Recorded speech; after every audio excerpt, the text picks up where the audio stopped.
Are you a fan of the Ricmotech Sports Car Series? Now is your chance to show off your favorite sim racing series by visiting our online store. With clothing and apparel for women and men in all sizes, merchandise and gift items like coffee mugs, laptop skins, mouse pads, and many more items to display your passion for sports car sim racing. Visit us today at ExtremeMotorsports99.com and click on the online store button. Thank you for watching and supporting the Ricmotech Sports Car Series.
Good evening, everybody. Welcome to Apex Racing TV and welcome to the Ricmotech Sports Car Series.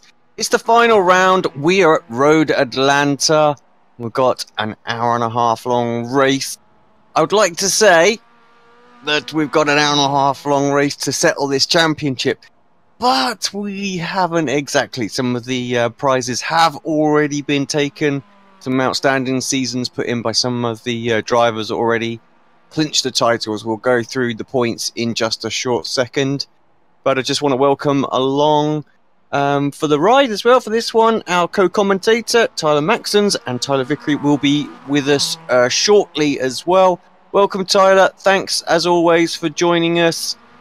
Final round of the season. How quickly has this gone by? Yeah, thanks for having me again. And yeah, this has definitely been a quick season for us. We're here in the final round here from beautiful Road Atlanta. We got a 1.5 hour qualifying session ahead of us today, or race here today. Sorry. Yeah, but should be an interesting one. This is a place where a lot of people are fast, so it should be a great battle all the way through the field. I'm not quite sure what's going on with the overlay there, but of course it's not the BSR MX-5 Pro Series. I don't know why it's coming up, but the sponsors are correct. But yeah, just to confirm, it is the Ricmotech Sports Car Series, and yeah, but the circuit is right. Those conditions are correct. I do love this place. It's a fantastic circuit. Makes for some absolute great racing. I mean, the MX-5, very nimble. It's going to work really well in that first couple of sectors through the S's. It's going to be great. It's pretty pliable over those curbs as well, and there is some pretty high curbs around here. And then, of course, it's just going to get tucked in the slipstream. We mention that word a lot of the time with the MX-5s, but it's going to make a big impact on that back straight going into that chicane. So I expect to see lots of drafting, lots of overtaking towards the end of the race as well. So, and to some degree as well, the GS class as well. There's enough of a straight down there to get themselves right tucked up behind their competition and their competitors, and perhaps get some outbraking maneuvers done. So yeah, this is going to be a great race all round. Yeah, definitely. Those GS cars, they don't have much of a draft, but here the back straightaway is so long that it is possible for them to draft up and get a pass down into 10A and B. Definitely one of a tricky track, because it's almost, you got to sacrifice most corners to get a good exit, because a lot of these corners lead onto very long back straightaways. So definitely an interesting track, and like you said, the MX-5 very nimble, so it's very, very fast in the first couple sectors here. That first hand, it's a really, really fun car to drive around here. Right, before we go into the championship standings, what we'll do is we'll quickly head over to Kevin. He's going to take us through a track guide, and then we will come back. We'll give you the grid, the grid order and championship standings, and the sort of scenarios we're looking for, who can get what, and things like that. So we'll be right back in a short second. But here's Kevin with a track guide.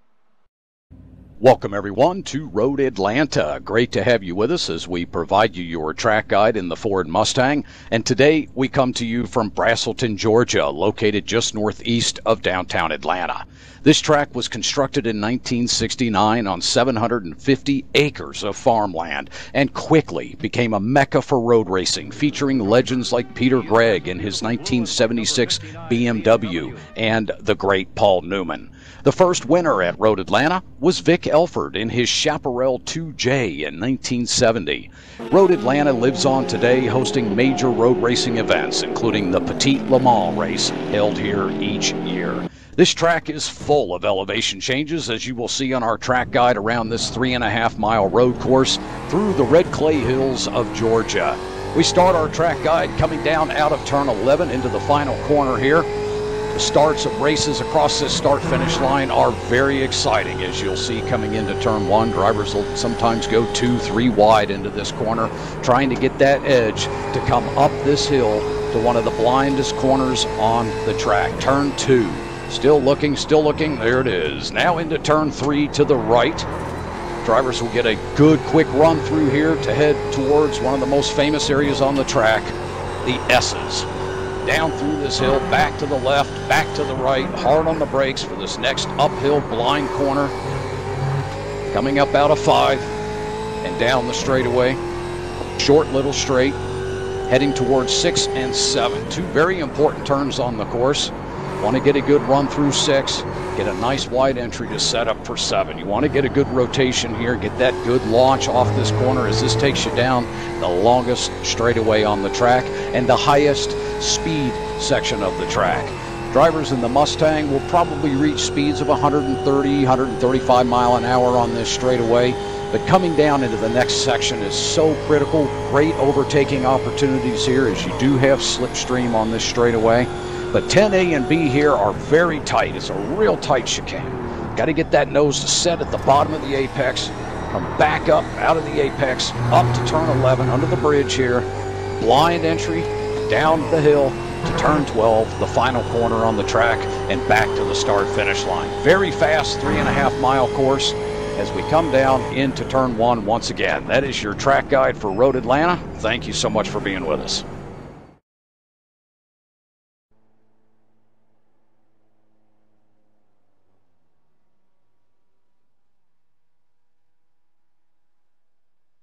Thanks very much, Kevin, for that. Always good to see him putting together the track guides for us as well. Glad to get them back after missing last week's one. But yeah, just as we saw there, Tyler, just such a fantastic circuit. It's going to be a great race meeting. And yeah, just it's a stable result or end to the season that we've seen in the Ricmotech Sports Car Series. And we have it... you have it every season, and every season we have a great finale to it. Right, let's talk about championship standings, things like that, before we get this meeting wrapped up. Or qualifying wrapped up as it is. There's only about 30 seconds to go. But Aeronom has taken the championship.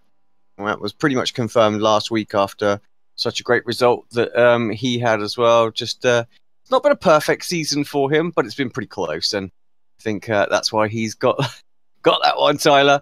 Of course, everything to fight for behind him right now. So between Mike Dam and Rob Hartley, that's still extremely close. Either driver can take second place. Pat Iannucci still has the ability to do that as well. Anyone within sort of 35 points or so has got a chance to hop, depending on how everyone else does. Kevin Ford in 5th, and it's Tyler Shiflett, Brandon Whitworth, Leon Wright, Clint Vigos, and Ross Ruddock round out your top 10. In the open category, just having a quick look, I think it is still possible for Mike Monaghan to take this championship, although Steve Daniels is basically his drop week, even if he does a 0 here, will still be very, very strong. So I think Mike has got to finish sort of within the top 2 to even stand a chance here and have a 0 point for Steve Daniels. So that's going to be pretty hard for that to happen. I think, Steve's pretty much going to wrap this championship up. And then there's a fair bit of gap between him and Cameron Bidwell, Mike Monaghan and Cameron Bidwell. So, yeah, I would think GS Open is pretty much locked in right now. Have you got the standings coming up for ST on your screen? Yes, I do. Travis Swinky leads that championship at 267 points. John Allen is in close second with 254. So that championship, I believe, is still to play for over Absolutely. there. But in third, David Payton, Eric Violet in fourth, Jim List, Chris Thorman, and Georgie Fike. And pretty much every one of those guys, other than Georgie, is within that 30-point range in that area right there to each other. So that definitely is still all to play for in the ST Pro Championship.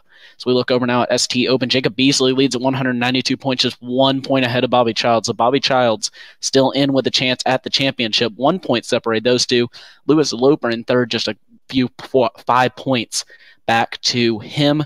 Derek Holland, Elvis Rankin, Michael Key, Mike Taylor, Edgar Sanchinelli, Linda McMurphy, and Patrick Prevenis. Those guys all still within 30 points of each other. They're all pretty much within 10 points of each other all the way down through the field, except for Patrick Previs as he drops back about 30 points. But every one of them still very, very close in that championship.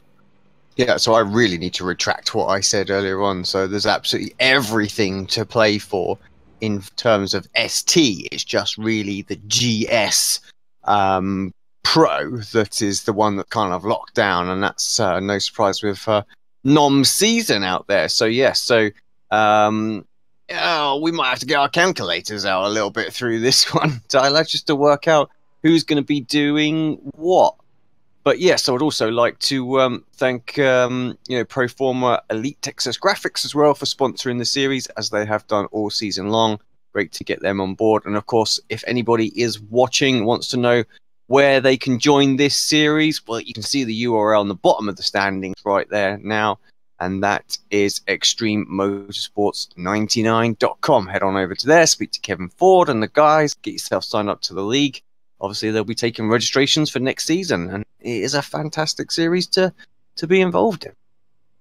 Yeah, definitely a fantastic series to be involved in. And if these point system on the overlay software are correct, first place will get you 35 points and 3 points over second place. So pretty much anybody that's really, really close in a championship needs to finish in first place if they want to gain some points. But everybody, pretty much all the way through the field, all the way down through fifth place, awards 2 points up on your competitors. So pretty much if these guys are in a championship fight, they need to be finishing in fifth position if they're looking to take the championship.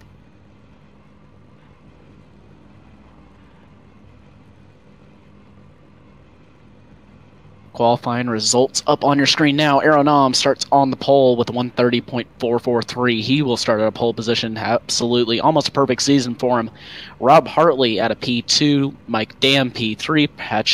Patrick Iannucci in fourth. Clint Vigas fifth. Kevin Ford in sixth. Brandon Whitworth seventh. Tyler Shiflett eighth. Leon Wright ninth. Jeff Jacobs in 10th. Rush Ruddock in 11th. Steve Daniel in 12th. So those guys, about a 1.9 seconds there, I believe. And Matthew Quintanilla and Robert Reese round out your GS grid. Yeah, taking a look at the ST, it's John Allen followed by Eric Violet, then it's Travis Svinky. So the championship contenders really line up sort of single file behind each other as well. So Violet separating, and then it's Jim List, Bobby Charles, and Elvis Rankin there as well. So Charles with another great qualifying for him. Does give himself a great opportunity to take this Open Championship. So we'll keep a close eye on that. So tucked up behind those guys, we've got Geordie Fike, David Payton, Jacob Beasley, Mike Taylor, Chris Thorman. That's Lewis Luper, Derek Holland, and Edgar Sanchinelli in 28th overall. Who are we missing there? Got Mike Key, Patrick Prevenance, and Michael Burgett. So a couple of drivers not showing their class right now. I'll see if I can quickly get that sorted out for the very start of this race. So just bear with me for a second while I do that. Who are we missing with the class right now? Yeah, but as we get that sorted out, we're just going through the formation lap here in the beautiful Road Atlanta circuit.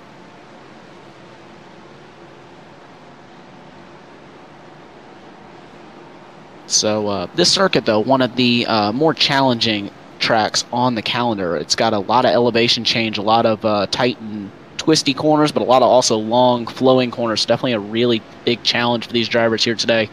But like we were saying earlier, Aeronam on the pole in the ST class, or in the GS class, sorry, and John Allen on the pole in the ST class. So those drivers there, all right, getting ready to go as I head down the back straightaway now. Yeah, so definitely a difficult track for these guys, but a great place to end off the season. One of the more challenging tracks on the calendar for sure. Pace car about to head itself in, then we're going to get the final race of this season away. And Nom does indeed light it up. Oh, it's very, very close there for the final round. Here, coming out of that final corner to start this race. And it's a good start by Nom. Hartley slots into second place, just ahead of Mike Dan, Patinucci right there. So the top four in the championship take the top four spaces there. It's very, very close, but somehow they managed to filter their way through this first couple of corners. Let's take a look at the SD and see exactly what's going on there. John Allen really holds the field quite a while there, and they're going to be 2 by 2, almost 7 or 8 deep there.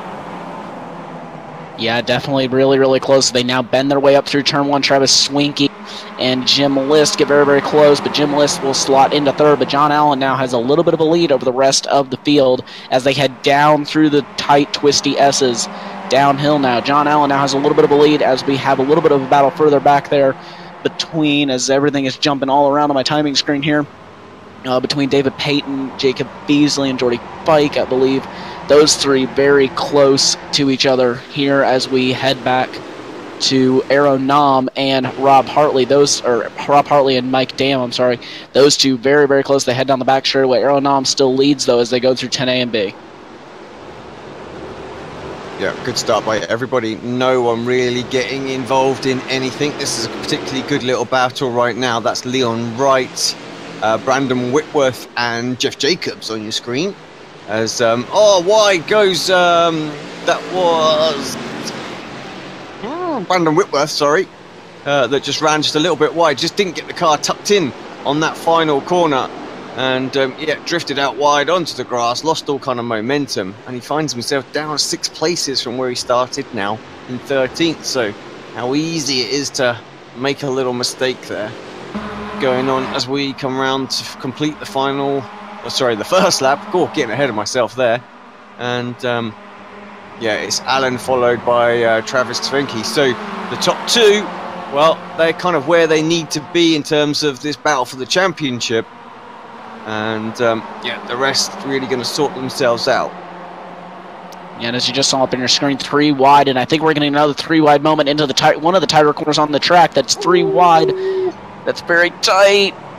I don't know how they didn't make contact, but they did all lose pretty much a lot of time, except for, I believe, possibly is my live timing screen. I can't really rely on that right now because it's jumping all over the place, but the driver in 5th right now. So other than, I believe that's Eric Violet in 5th, they pretty much all lost a lot of time. So David Payton, though, leads that group. Elvis Rankin now is passed by Jacob Beasley, and this is kind of stuff in 3 wide once again. I believe that's Beasley, Fike, and Rankin.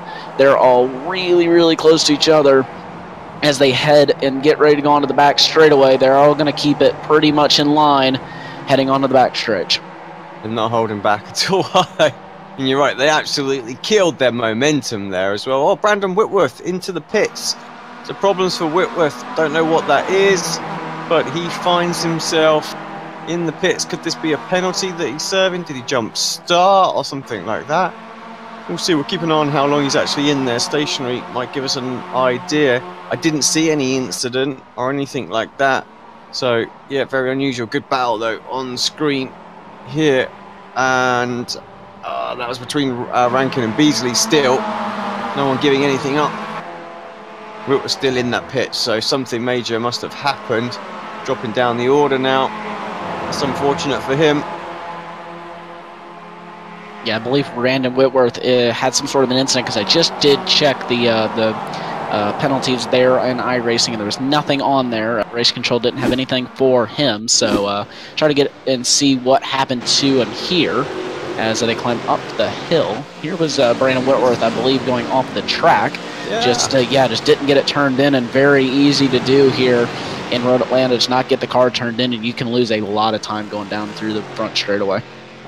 Yeah, I can't see anything else on our event viewer as to what happened to Brandon. So yeah, very unusual that he's in so early, and it's almost like he's half throttle or something now. I wonder if that's perhaps some hardware failure or something like that, you know? Could well be. But yeah, let's bring it back live. Fortunate for him. Yeah, definitely very unfortunate as Mike Dam goes through turn 3 down now through the S's. He is just 9/10 of a second back from Nam, but Nam is in the lead, and we know we've seen that many, many times this season so far. When Nam gets to the lead, it's almost nearly impossible to catch him, but Mike Dam is trying and trying very hard indeed as he goes up over the outside curbing there and down into the second to last corner to get on the straightaway. I believe that's turn 7, as then we get on to the final turn before the long back straightaway. A good exit out of here is definitely crucial if you want to get a good run down the back straightaway, and that can prove definitely very costly if you don't. He didn't get the best of exits either, did he? It was all kind of crossed up and opposite lock, and he lost about a 10th coming out of that corner. You can see the slipstream starting to come into effect now, and that gap is going to come down sort of about the 8/10 of a second, maybe even sort of might even sneak to the 7th. So with a good exit, it could have been sort of 3/10 of a second that he could have had there. So definitely opportunities to stay with Nom. Just needs to absolutely nail that corner, really, coming onto that back straight. Going to be critical, and not to lose too much time through the opening first 2 sectors. Yeah, definitely absolutely critical if he wants to have any sort of shot at catching up to Nam. But he is doing so right now, down to 8/10 of a second, now 7/10 of a second. So Dam definitely has some pretty good paces. Rob Hartley goes purple, so he definitely just set the fastest lap of the race so far. And he is 1.3 seconds back from Nam, so he's just about 7/10 of a second back from Hartley. So the front 3 pretty close in the GS class. Yeah, as it's been all season. I mean, honestly, where we have said, you know, Nom's just run away with it and things like that, he hasn't run away with any race, really. I mean, I think there was the one where he was a good sort of 15-20 seconds clear, but actually it's been very, very tight all season long, and he's been absolutely up against it with Dam and Hartley giving him a run for his money this season. That's a much better exit there from Dam, as we're still on board for this lap. And we're going to see this gap close down, I'm sure, to about a half a second. And Nom basically up close to the white line as much as possible, just trying to minimize the drag. Quite half a second. So he's getting about 2/10 down this straight. So I think he's going to have to be, Dan's going to have to be right tucked up underneath Nom's rear wing there if he's actually going to get a move or anything like that. Yeah, definitely going to have to be, as he does get a pretty good exit out of 10A and B there as they head down the long hill into turn 12 and into the final corner on the straightaway. But he's down to half a second now, so he's gaining a little bit of time there on Nam. They are all staying very, very close. You can see they're on the track map in the top right-hand corner of your screen. Pretty much the entire GS class really close to each other, with the exception of a little bit of 9th through 12th. Those guys are a little bit more spread out, but pretty much everyone right there. And as you can see, your front 3 just in a line. And like you said, yeah, Nam has definitely not run away with it this season, except maybe, I think the only one I can recall is just the one race. But pretty much other than that, though, he has been right there with those guys, and those guys have really been able to challenge him this season, and it's been a great battle all through. But he's just definitely been one of the more consistent ones, but just always one of the hardest ones to beat. As I've always said with Nom, he just just all the little things that he seems to take care of and he gets right, and that's kind of why he's there. I mean, both Dam and Hartley have had their issues through a couple of races, and that's kind of what set them back in terms of the points. And yeah, just Nom's not had those, and he's always made sure his pit stops absolutely on the money, saved the fuel where he needed to, and just sort of sat there in second or third place and not got involved in anything. And then just yeah, come up with the absolute perfect strategy towards the end of the race, and yeah, nip the wins and things like that. So yeah, it's that's the part that I think Dam and Hartley have just got to perfect next season as well, if they're actually going to give him a proper run for his money in terms of the actual championship. So, but I would tell you what, they're both going to be going at this final race for a bit of personal pride and see if they can beat him. That's for sure. So yeah, there's a lot at stake in this race, I feel, just for you know, for the honours going into next season. Yeah, definitely, and these guys are definitely just going to have to try to get that strategy right. Like you were saying, Aeronom just absolutely one of the best on the strategy. So we go back here to Travis Swinky in second place here. He's chasing down John Allen, and still very, very close between those. Pretty much the front four right now. They're all pretty much standing right there together. That is John Allen in the lead, Travis Swinky in second, Jim List third, and Bobby Childs in fourth. And they're all pretty much right there on each other, just standing in a line and going to try and move up some spots there. So as they climb up the hill through turn 11 and down into the long, tricky turn 12. This is the easy corner to get wrong, and if you do get it wrong, it is catastrophic, but if you get it right, you can get a great run down the straightaway, as Travis Swinky does have that. Don't think he's going to look for a move into turn 1, but definitely has a good shot going down through the S's. Yeah, I can't help but think that Travis is just sort of playing it cool right now. Of course, you won't want List to get in between him and Alan. You'll want to stay tucked right close to Alan through the whole race. That's going to be very, very important, I think, in terms of trying to nick this championship. The minute you get separated and you get the GS cars coming through, that's where you can lose a few seconds, and then you're on the hunt. So be very keen to stay right on the tail of Alan wherever he can. Just having a look at what we're expecting for some of the strategies that might be out there at the moment. I mean, the Mazdas, on the notes that we were so kindly supplied, 25 to 26 laps is kind of what we are expecting in terms of getting out of a fuel tank. So drivers may come in a little earlier than that. They may save and go a little bit longer as well. So race, we're looking at about 58 to 59 laps in total as well, so that should make it quite interesting in terms of a bit of a pit window for them as well. So coming a little bit earlier and maybe try and get a bit of an undercut or something like that if they decide to take tyres. Will they take tyres? Who knows? There's been so many different strategies throughout the season, with drivers taking 4, drivers taking 2, drivers taking none. Yeah, it's going to be interesting here. I mean, temperature looked pretty cool, so if you wanted to do a strategy that could perhaps you know, try and eat the tyre life out of it, then that could be the way to go. Now's an opportunity. Mike Dam dropping down the order, and that is why. He's off track, and his car is smoking, so there's no honours going to be had by Mike Dam today. Let's see exactly what happened there. So catastrophic there for Mike Dam. Try to look and see what happened with him here. Oh, it got into Nom. I think Nom's going to get away with it, but Dam hits the wall on the inside and pops his engine, unfortunately.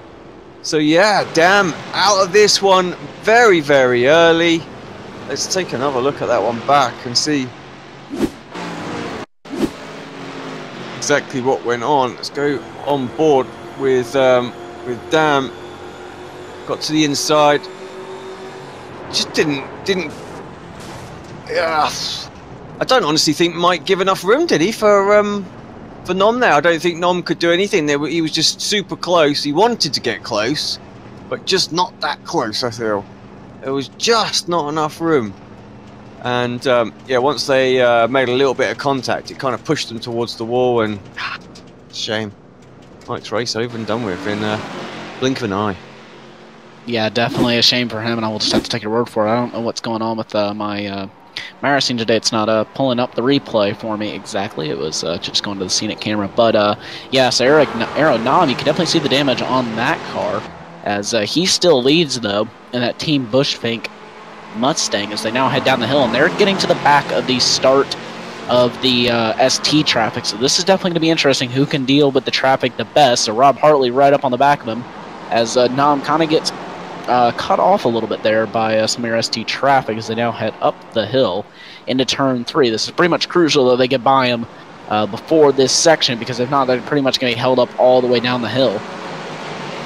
Now, are you seeing any damage on Nom's car on that rear left court panel? I think has got a little bit. I can just see the wheel there seems to be poking out a little bit more than it was, so perhaps not tracking straight. Let me see if we can go on board with Nom and just see if that wheel alignment looks okay. Might just be a bit of bodywork damage. Might affect his aero a little bit. Fuel economy seems to be coming out of the corner okay. Wheel seems to be straight, so yeah, I think he's okay. But there may just be a little bit of straight line speed loss or something like that. So yeah, opportunity for Rob Hartley to take a win here on the final race. If there's any substantial damage, we'll see. Of course, catching up with these guys as well, you've got Pat Iannucci and Kevin Ford as well. So this is going to become a 4-car battle. Yeah, definitely going to be a 4-car battle, and there's also a good cam as we saw it come up out of 10A and B. There was definitely some damage to the left side of Aero Nom, so like you said, maybe affect a little bit of the fuel economy. Jim List, though, sets fastest lap in that ST group, so he is definitely increasing his pace here, kind of leaving Bobby Childs behind a little bit, but those front 3 kind of stretching away. I'm going to be interested to see if List and Swinky try to hook up and try to get by John Allen, or if they're all just going to just try to stay in a line and really just try to capitalize as much as they possibly can by being that 4-car train. But like we've seen many, many times this season, 2 cars are usually faster than 3 or 4, so it isn't a bad idea for some of these guys to try to hook up in 2-car fields if they can, to try to push away from the rest of the field. Yeah, and of course, looking at where List is in the championship, he's 5th overall right now, so Eric Violet, who of course he is ahead of, and actually don't want to look, see where Violet is on the field. He's down in 24th place, down 8 spots from his starting position, so yeah, struggling out there at the moment.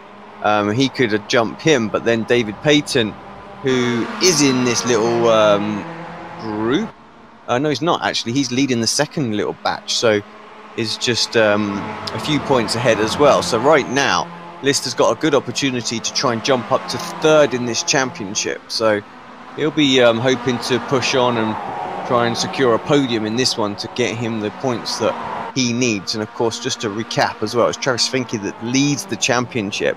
He's 267 points from 254 from John Allen. So Allen is doing kind of what he needs to do in terms of this race.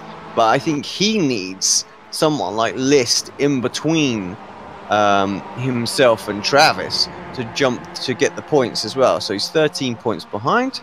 Just quickly going to remind myself of the actual point situation. So yeah, so 35 points for a win, 32 for 2nd, 30 for 3rd. So actually it needs a lot more points.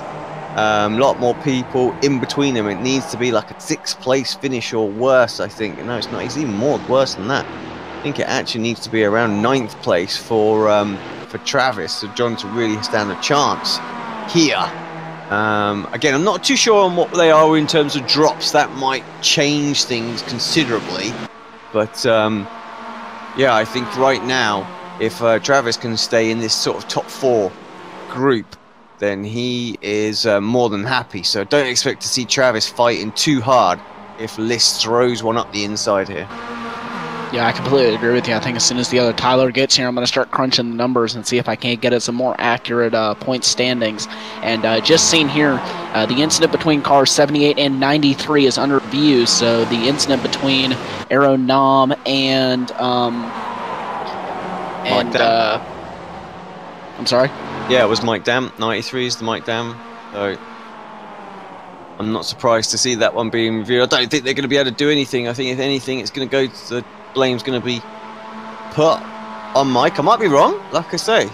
The officials might look at it slightly differently, but yeah.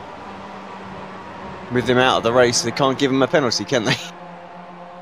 Yeah, definitely not. But I kind of I'm there with you. I believe that's kind of all on Mike Dam there. I don't think Aero Nam really did anything wrong, but yeah. So the championship definitely is a little bit. It's going to definitely be near really hard for List or for Allen, I believe, to take the championship over Travis Winky. But yeah, I completely agree with you though. If Jim List just kind of throws one down the inside, I don't think he's really going to fight him a little bit. But here is Eric Violet. He's at the tail end of that 3-car group. Those guys all separated, but just about a second right now. So it's Holland, Rankin, Violet. That is 9th, 10th, and 11th here as they head down the back straightaway. So those guys really getting close now. Elvis Rankin and Derek Holland, those guys just 0.3 of a second separate them. So I wouldn't be surprised if Rankin tries a move, possibly if he gets a good enough run down the inside, as John Allen is into the pit lane. Yeah, so an early stop for Allen, it would appear. Trying something a bit different. We'll have to see how that one pans out. Just very quickly, actually, I just need to pop myself back here and do this. And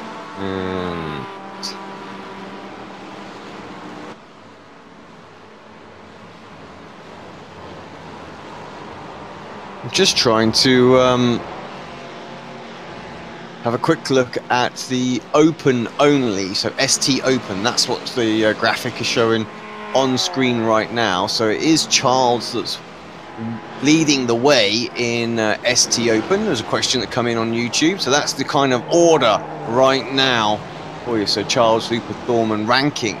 So right now, Bobby Charles looking very, very good for this championship. Super close, that one. So, but yeah. So looking strong, and he needs to carry on doing what he's doing. Could well end up taking this. Yeah, definitely has a good shot at it. Bobby Childs, though, has really been stepping it up the last few weeks. Got, I believe, another second-place finish last time in Phillip Island. So definitely getting some good results for him. And back to the pit stop with John Allen. I believe he was kind of doing the opposite that they were expecting. Kind of going for a 10 to 15 minute. He extended that a little bit to about his 20-second pit stop as we see Beasley and Sanchinelli into the pit lane as well. So those guys coming into the pits early as well. But I believe he's just kind of flipping the pit stop and going to try to do a really, really long stint now all the way to the end of the race. Well, there's one more stop for him, of course, because we are the 90-minute race today, so he's going to do one more. So yeah, looking at the notes, they were sort of expecting maybe a 16-lap final stint could be a possible. So yeah, it looks like he's just reversed this race around, and he's decided to do the 16 laps at the very start of the race. He's going to have sort of 2 longer stints now, which, again, I think that might make a bit of sense, because perhaps the track temperature will cool down a little bit more as we push on with this race. So the tyres will last a little bit longer. So yeah, makes some sense to me. Oh, who is that into the wall? Did they save it? No, they do save it. I think that was... Oh, I think it was... Eric Violet. It was Violet, yeah. So just about hold on to that. Let's see if we could get a little replay of that back, because that was a sketchy moment to say the least. Let's have a look. Takes a load of the inside curve, pushes him wide. Oh, man. Hits the big mound there, but amazing save. Yeah, I can't say quite a few times. It's a very easy one to lose. It's a very easy one to make that mistake. If you get a little bit too much inside curb, pretty much just shoots the car out wide and into that big berm that they have now created there. But an awesome job saving that, though. Yeah, absolutely phenomenal. So, must have caught that 3 or 4 times there. So impressive job there. So. But yeah, and just to confirm the other question that's come in as well on the chat as well, the green and blue represents the different classes. Occasionally you may see me pull up a slightly different graphic as well, and then you've got the lighter versions of the colours as well. That represents your open class 2.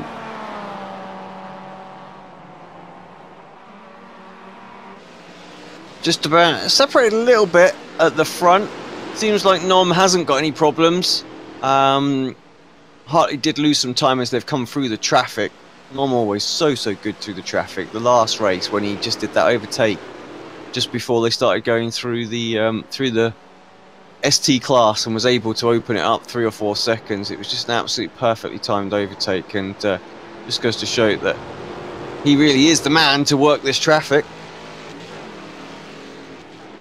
As Mike Dam is in the interview waiting room, so if we do want to chuck him in here in just a few minutes to figure out exactly what happened from his point of view. So Mike Dam into the commentary booth here today. So Mike, what exactly happened? Yeah, definitely not what I wanted to happen in this race, but I felt like with the traffic ahead, I had a chance to, maybe make a pass down the inside. I had the run, so I think what happened there was, we were really tight on track there. Euro, I don't think expected me to do that, and I don't know, from what I saw, from my initial reactions was, I don't know, he moved over the slightest bit towards me and got his tail spun. Yes, I obviously didn't see that one, so I will let Alex comment on that one for what he saw up here in the booth. But yeah, definitely a very unfortunate end to your season. Yeah, it's a racing incident. It's not really anybody's fault. We were racing within, a couple inches there, so it wasn't much. Just a little,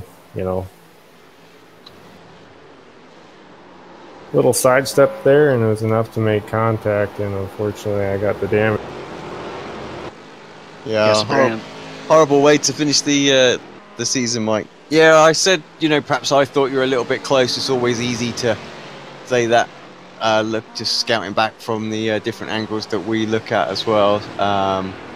But yeah, obviously we understand there's no intent or anything like that. So it's just, it just sucks really, because I think we were in for a really good race between you three today, with not so much on the line in terms of the overall championship positions, but of course maybe you can fill us in terms of drops. Will this mean that Rob will jump you now, or have you got a drop in hand that will save your sort of second place in the championship? I think if Rob finishes well here, he'll definitely jump me. Definitely wasn't my greatest season. I've had 2 other races with this one that didn't end up being a great finish. So,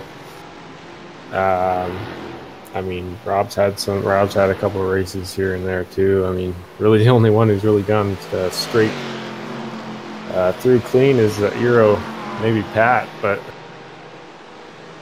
yeah, I definitely think I'm going to get third, but I'm looking to bounce back next season. Kind of got into this season running triples. Wasn't really used to it, so I really had to took a first bunch of races to get used to it. So looking to be back on form here. Well, that was certainly going to be my next question. Was as we see Pat Energy into the pits, are you going to bounce back? Are you going to come back strong? Are you going to give him a run for his money next season? And I'm glad to hear that yes appears to be the answer to all those questions. Yeah, absolutely. I know Euro's going to be running next season. Gotta beat him eventually. Yeah, awesome stuff. Mike, who makes it happen for you? Give us a quick shout out while you can. I I just want to say thanks to Ricmotech for they've been sponsoring us for a bunch of seasons now, and they're really generous with their sponsorship and their contingency programs and what they do to provide sim racers with equipment. So just kudos to them and just everybody who's part of this series. The guys behind the scenes that make it happen. It's a really professional thing. Thanks, Mike. Any further questions from yourself, Tyler, before we let Mike go? No, I don't think so, Mike. Good to hope to see you back next season, as you said that you were. But excited to see how next season goes for you. Yeah, it should be a tight one. Awesome. Thanks, mate. Have a good one. Yeah, and we'll catch you next season then. You guys.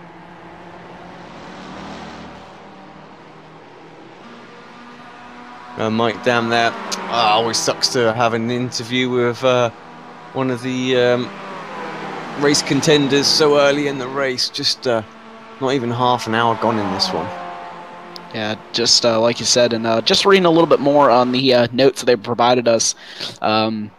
It says here that the Road Atlanta will not be used as the season finale next season, and the schedule will be mixed up quite a bit. So I am really excited to see the schedule that comes out for this series. This is definitely my favorite series to watch on YouTube, even before I was commentating it. It's always an action-packed series, and it should be awesome to see what they come out with for next season, as we have seen several drivers jump into the pits. Kevin Ford and Leon Wright jump into the pits, as Jim List there, I believe, gets a little bit sideways going through turn 1, but he is right on the back of Travis Swinky. Yeah, List doing, again, what he needs to do to try and pick up a few places at the end of this series, get into the top 3. I think he'll be happy if he can do that. But yeah, Travis putting in some good lap times. What's he doing compared to John Allen? Where is Allen? I'm trying to find him on my timing screen. So last time by was a 36.25 against a 36.4. So Allen really putting in some good pace out there. Now that he's in some clear air as well. No real issues. So Travis may have to pick the pace up just ever so fractional if he's going to be still on the tail or potentially in front. Of course, traffic can make a big difference. We've only got to get a GS car come through and you're going to lose a half second quite quickly. Yeah, definitely. And as Travis Swinky, though, he is out in the front fuel than maybe John Allen is. He's maybe tucked in behind someone, but I believe he's all by himself as well. But yeah, like you said, John Allen definitely putting on some great pace here. But Travis Swinky does have track position right now, which is very, very key, as we see this battle now for 7th. Elvis Rankin leads that battle, but Derek Holland is right on his back, and there goes Holland. Holland will inch away just a little bit. We'll see where Violet decides to go, see if he tries to make into that move. No, he doesn't, but Holland will take over the 7th position. So nice move down into the 10A complex, as Jordy Fike now goes purple in the ST class, as though Elvis Rankin is going to jump into the pit lane. Yeah, that separated apart that little battle all of a sudden. Yeah, separated them up just a little bit. Now it's just Holland and Violet. So Holland now leads over Violet. And, so Elvis Rankin into the pit lane. We'll see where he comes out compared to these guys after that, as Kevin Ford is now on the pit exit. So that was a pretty good stop by him, I believe 18.8 seconds. Just trying to look at what other drivers did. Brandon Whitworth did an 18.2, so he a little bit faster. Sub-Zero, Nam, and Rob Hartley are into the pits, as well as Clint Vargas. Top 3 all in. Ford's pit lane time was very good though, 48.37, so by far quicker than anybody else we've seen. So this could be interesting in terms of what the others do, because he wasn't that far behind the leaders at all after they had that little battle, and Nom and Dam come together. Of course, it did bunch that pack back up. So Jeff Jacobs, he takes the lead of the race. He continues on for another lap, and Russ Ruddock is tucked up right behind him. So here we go. So Hartley gets away first. So Hartley gets the jump on Nom. Did Nom maybe take some optional repairs there just to See if he can get that left rear just sort of knocked out a fraction, and potentially just sort of sort his car out in terms of sort of straight line speed, which wasn't really affected too much. But yeah, of course, could just be that Hartley took slightly less fuel on this stint, and of course the advantage is going to go swing the other way for Nom in the next pit stop. As Tyler Vickery just joined in the commentary booth, but I do think that Aeronom did probably take a little bit of repairs, though, just to kind of help him out, and probably help him out just a little bit to fuel save in this stint so he can be behind Rob Hartley without actually having to let him by. So a little bit of maybe strategy by Nom to try to get out ahead of to get out behind, Rob Hartley.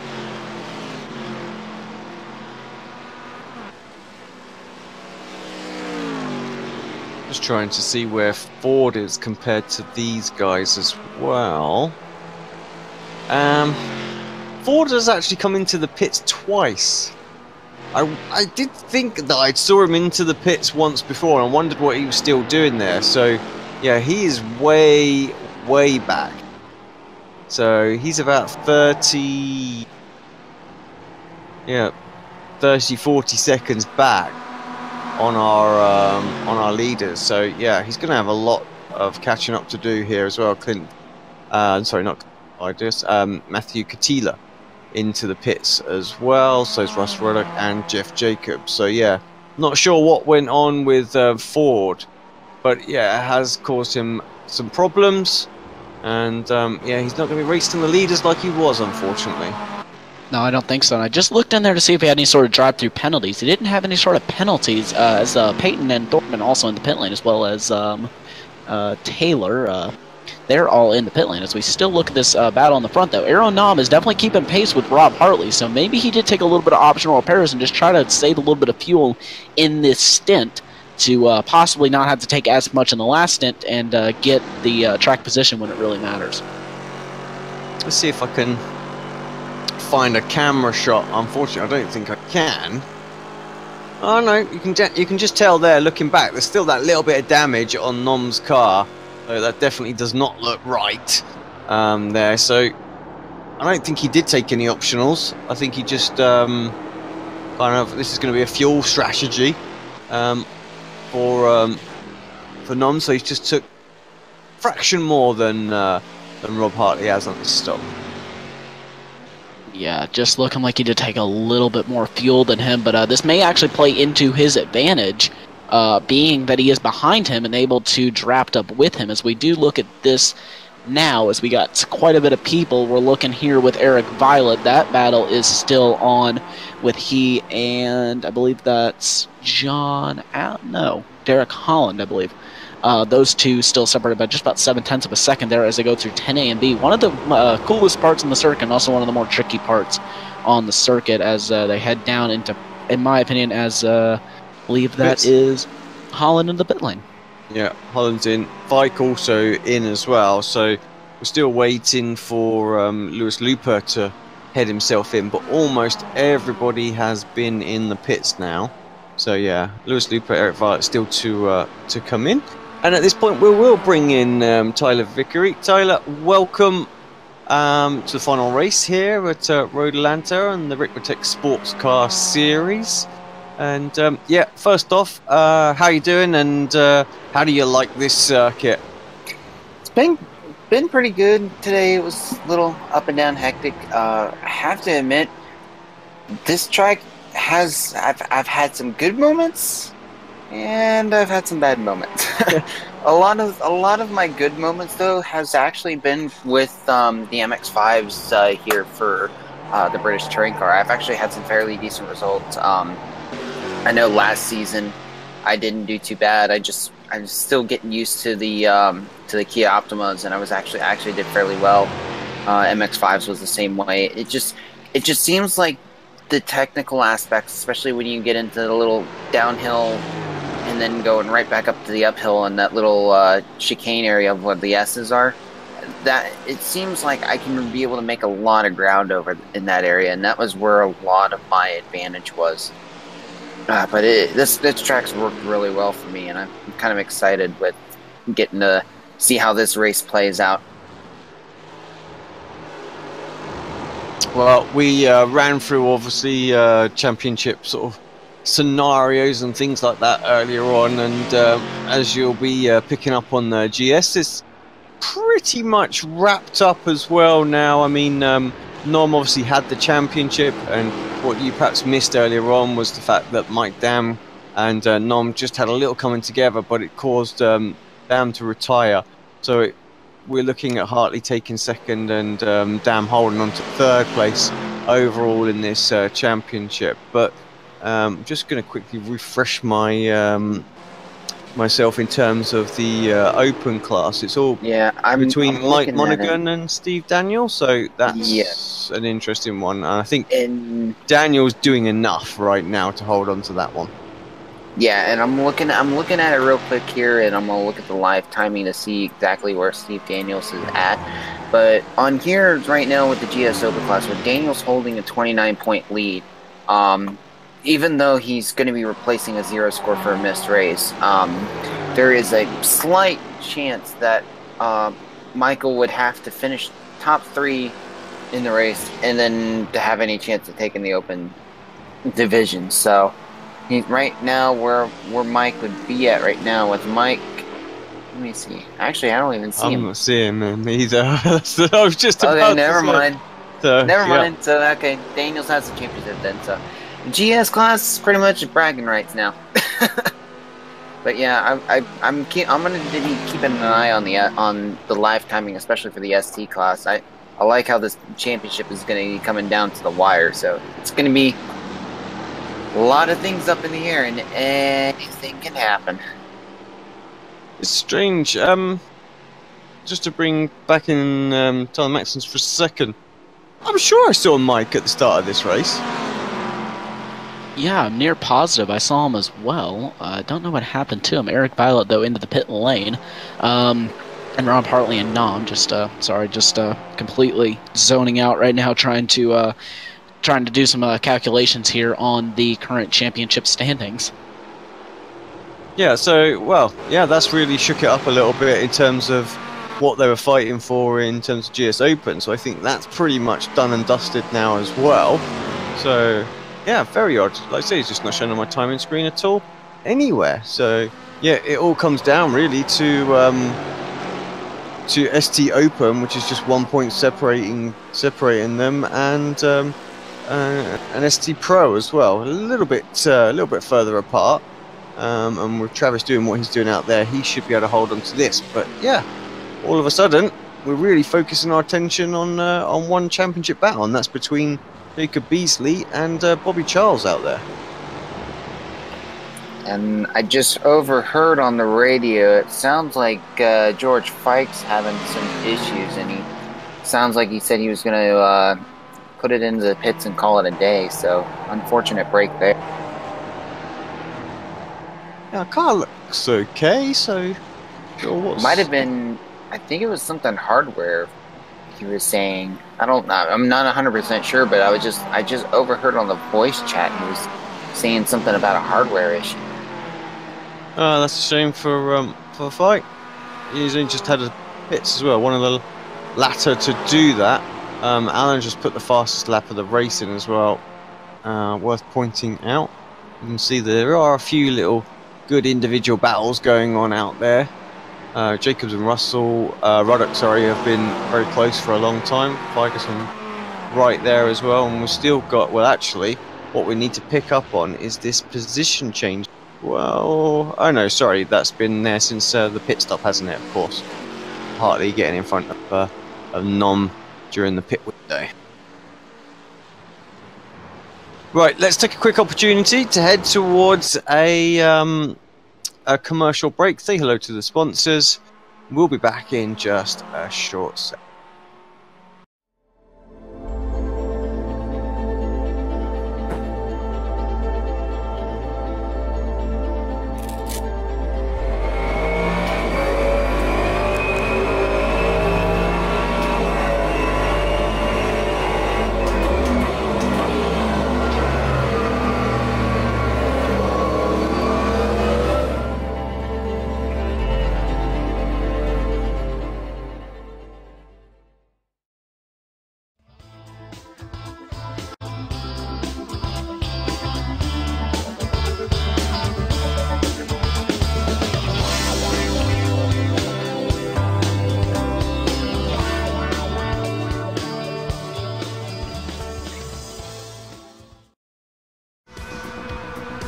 Are you a fan of the Ricmotech Sports Car Series?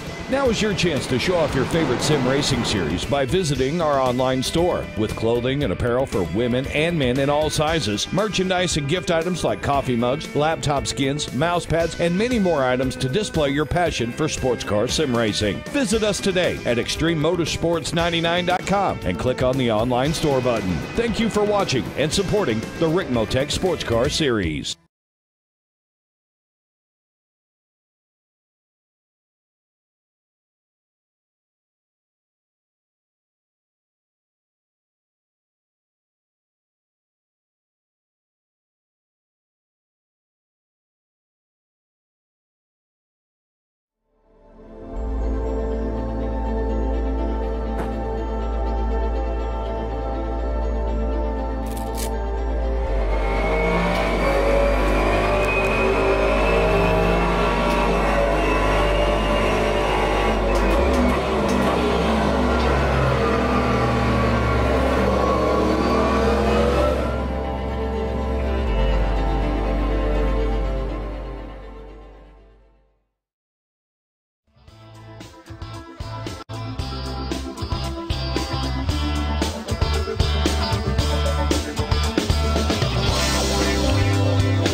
Are you a fan of the Ricmotech Sports Car Series? Now is your chance to show off your favorite sim racing series by visiting our online store. With clothing and apparel for women and men in all sizes, merchandise and gift items like coffee mugs, laptop skins, mouse pads, and many more items to display your passion for sports car sim racing. Visit us today at ExtremeMotorsports99.com and click on the online store button. Thank you for watching and supporting the Ricmotech Sports Car Series.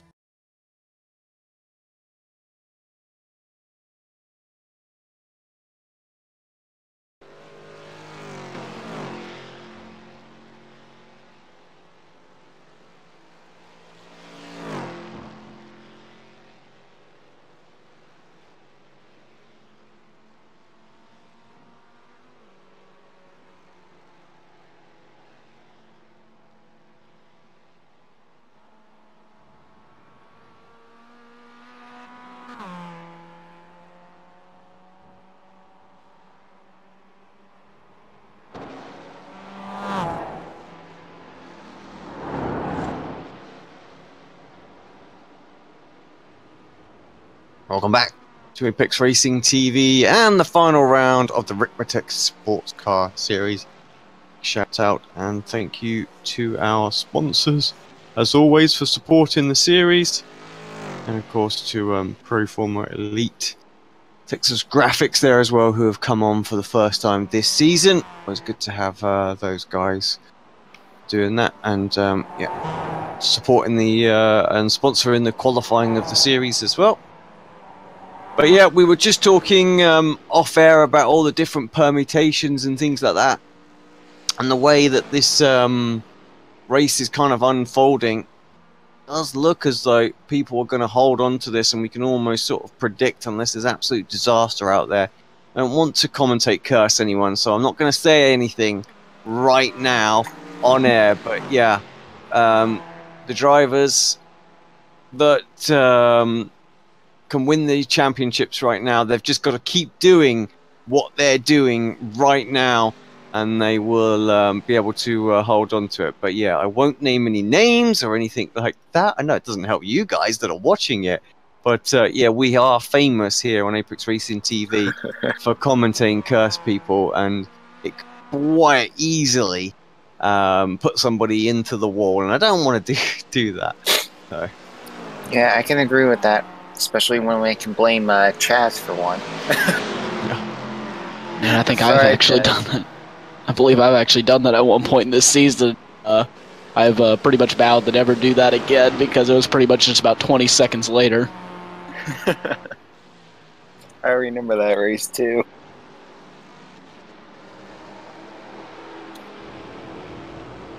We're keeping an eye on this little battle here with Clint Vigas and Leon Wright. Right now, Clint's got about, well, said on there is 0.6 of a second gap, but it's actually more like a tenth of a second of a gap. So, see what Leon can do here on trying to make an overtake. Took the rumble strips a little rough there, but got a little bit of momentum. He's gonna wait possibly until after they go through the S's, the downhill S's, and that before he makes a move. But Clint's gonna be probably mirror watching for a little bit here.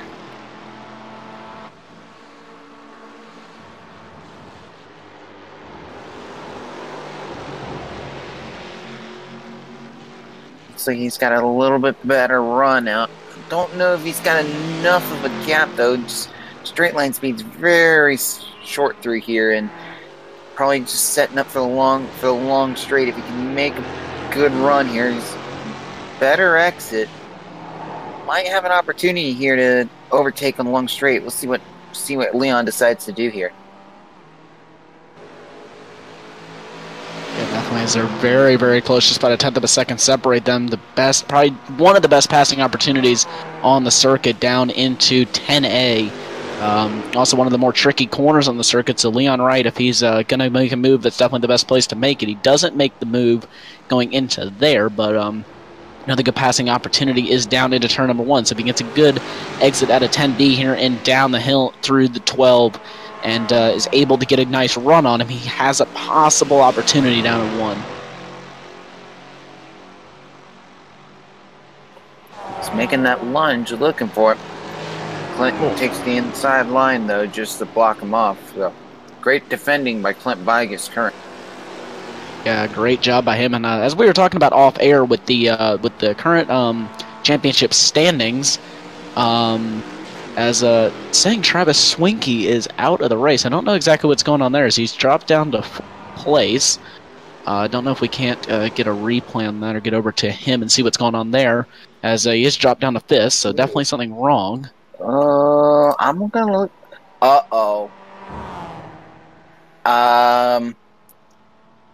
Worst timing for connection. His quality is dropping, and it's dropping big.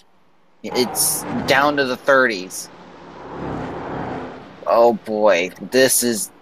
Yeah, it's dropping further. I have a bad feeling that Travis may have just dropped connection. I can see that as well. I believe he has dropped connection, yeah, down to 23. I believe under 20 is completely dropped connection. But right now he is still connected up to the server, but that would pretty much, like you said, be the worst possible time for that to happen. So really, really unfortunate if that is the case. Yeah, I'm keeping an eye on the quality. It's below 20. It's down to 18 right now. Oh, and there he goes. Throughput. Oh, man. Didn't even say his name, but... It's not our fault. It's not our fault, Travis. Don't come in and have a moan at us. So. Okay, yeah, Travis, yell. as Jeff Jacobs gets on the radio from race control, yelling, push, push, push for Alan.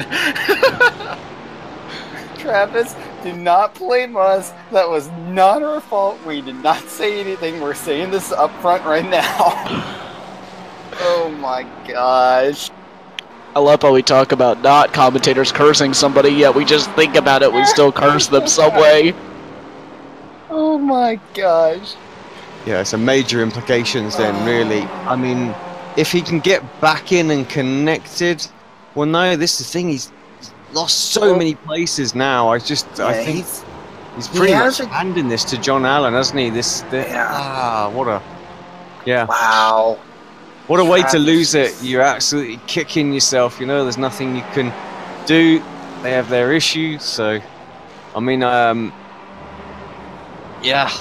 I mean, there are things you can do. I mean, to try and mitigate little things like this happen. I know for myself, when I used to drive in the World Championship, my entire PC setup here and my home network is completely on a battery backup system. So even if I have like power failure and things like that, my connection stays up and stuff like that. So those are the things you can do to mitigate, disconnects and things like that. But yeah, unfortunately, we do lose internet every now and again, and that is the problem. That's just the same as having like an engine failure or something else like that you would get in sort of the real world. it can bite you at the worst possible time, and it's exactly what has happened for Travis right now. Oh, I'm gutted for him. He was doing everything he needed to in this race, and it's going to slip away this champion with no fault of his own. Well, I hate to say this now. We might as well say what the ST Pro for them, because pretty much it was just the way the whole scenario was that, and this was before him dropping the connection. I don't think Travis is jumping back in, because I think Travis knows it's over.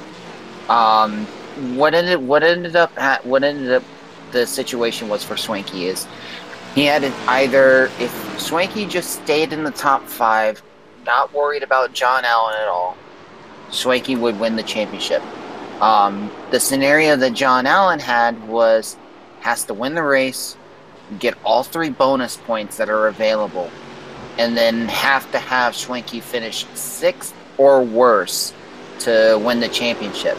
So I'll have to look back and see if there is what all of the bonus points are, but I think it's just 3 bonus points for winning the race. But we'll double check on that, because at the same time, anything can happen, especially with Allen. Because if anything happens now, I'm blaming it on me for commentator's curse.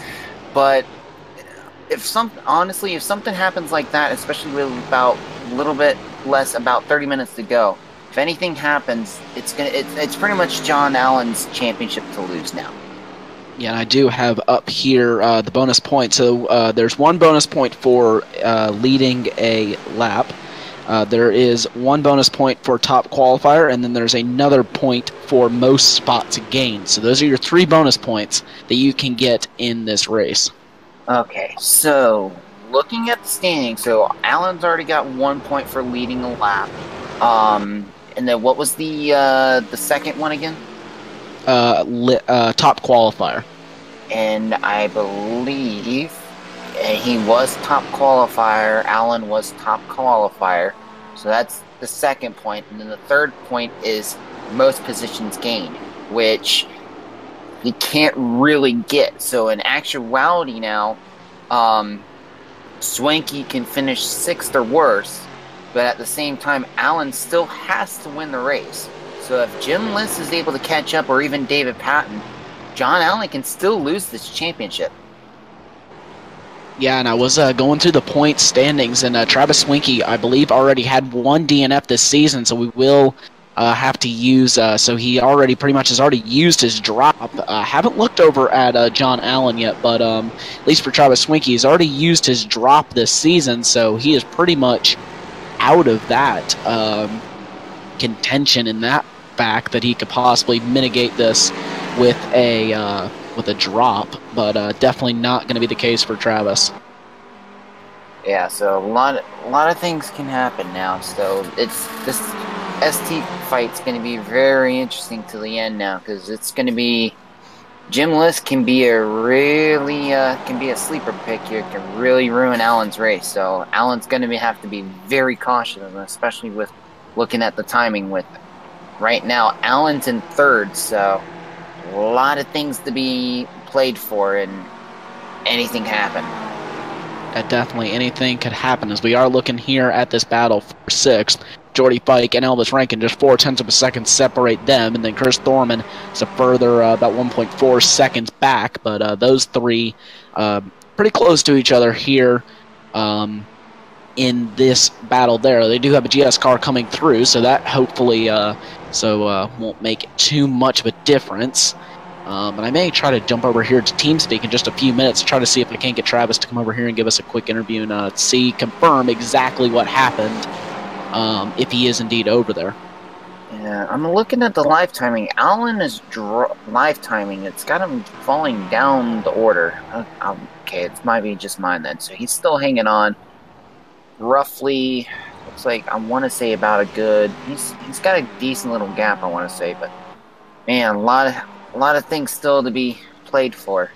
14-second gap ahead he's ahead of Jim Liss. So anything that happens now, especially in the pit stops, it's going to be game over for Allen. Definitely going to have to be ultra cautious here He is in the lead of the race, though, so that does take a little bit of that pressure off of him. I believe he's got a 14-second advantage over Jim List in second place, and David Payton in third. But those are your top three here as we do look back at the GS battle for the lead. Now Rob Hartley, Aeronom's looking to the inside, going to maybe get the move as we see a ST car off in the background there. But Rob Hartley going to try to hang around the outside. Aeronom, though, I believe is going to have the momentum up the hill, but it is going to turn in better for Hartley, but then going to be better for Nom. So Nom is going to slip up into first position. So Nom back up into the lead in the GS class.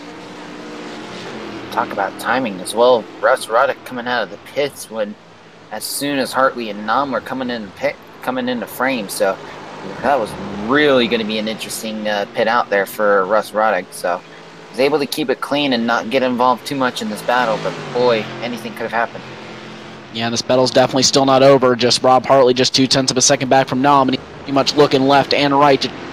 Can't get by. Going to try to get a nice exit out of turn 7 onto the back straightaway now, so just about 0.4 of a second separate them, but this is pretty much prime draft opportunity for these guys in the Mustang. So Nom really going to be a sitting duck here down into 10A. If Hartley fancies a look down his inside, he's definitely closing the gap now down to 0.2 of a second, so he's gaining quite a bit now as they maybe look to the inside in 10A. Looks like Robert's just playing it safe right now, trying to see what he can do and see if he can push Arrow a little bit harder, but at the same time, Arrow and Robert are running about the same time, so they're closing in on, I believe that's another GS car in front. I believe that's Jeff Jacobs, so it's going to be very interesting here as they've already now lapped, I believe, 7. I think they're all the way up to the top 7, I believe now is how far they've lapped.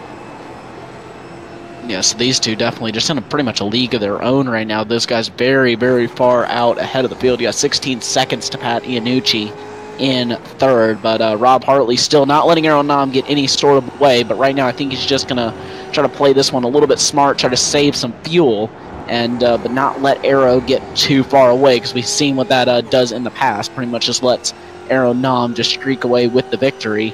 But Pascal Iannucci, though, is into the pit lanes. Clint Vigas will take over that third place spot, as we're still riding on board here with Robert Hartley as they get on to the back straightaway now. So we'll see if he does fancy a look down into 10A again, as he is going to have another great opportunity.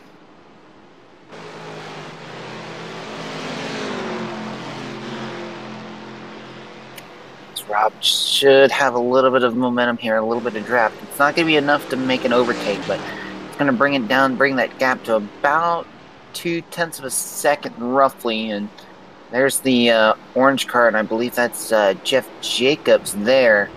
Right now running 8th currently as Steve Daniels is in the pits now. And here comes Aeronom. So Aeronom into the pit lane now. Daniels in as well as Childs. Childs now on the pit exit.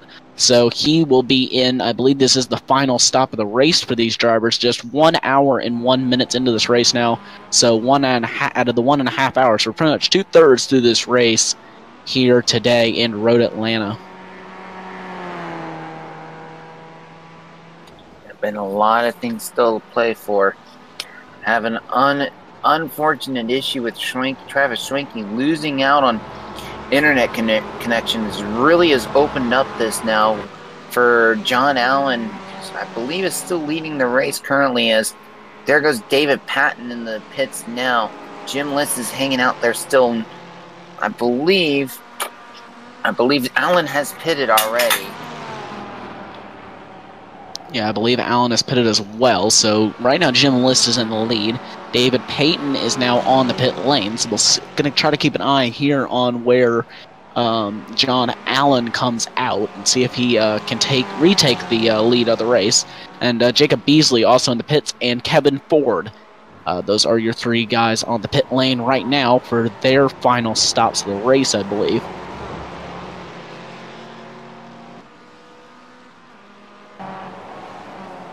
Keeping an eye here. Here comes Luis Loper. Actually caught up to John Allen, and I believe Luis Loper has not pitted yet, though. But looks like it'll be a lot quicker stop though than Allen. So Luis Loper might have an opportunity to try to give a little bit of a run with John Allen as Hartley is now in the pit.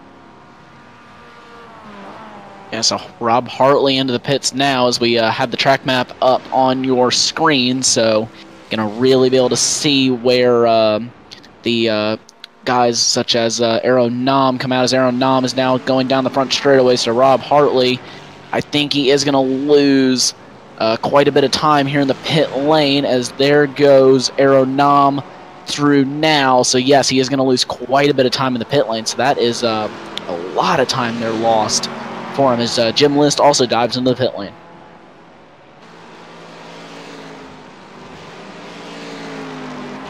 Showing us 2 seconds is the gap, so it's not something that we've seen sort of Hartley be able to not catch up in the past. There we go. That's completely the wrong way of saying it.